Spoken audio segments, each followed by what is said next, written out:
సింహాసనాన్ని మొత్తం భారత భూమిని మనం స్వాధీనంలోకి తెచ్చుకున్నాయి.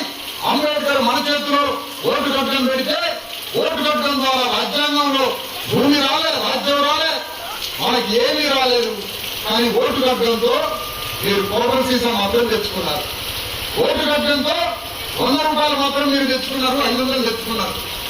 ఇందుకోసమా అంబేద్కర్ ఓటు ఇచ్చింది? మీ బిడ్డలకి మీకు ఉన్న పేదరికాన్ని మార్చుకోవాలంటే దానికోసం ఓటుని ఆయుధంగా వాడి రాజ్యాన్ని తెచ్చుకోమన్నాడు అంబేద్కర్. అందుకని ఈ రాజ్యంలో లక్షలాది మంది, కోట్లాది మంది అభాగ్యులు ఉన్నారు, అన్నార్థులు ఉన్నారు, కడుపు కాలే కష్టజీవులు ఉన్నారు. కడుపు కావడం అంటే ఆ అనుభవం తెలుసా? కడుపుని కాలబెట్టుకోవడం అనుకున్నటువంటి గుణం తెలుసా? కడుపు కాలేవాడు సింహాసనం మీద కూర్చొని పరిపాలిస్తే కడుపు కాలే వాళ్ళ గురించి ఆలోచిస్తారు. అందుకని ఇంత పెద్ద దేశం ఇది 100 కోట్ల ఎకరాల భూమిలో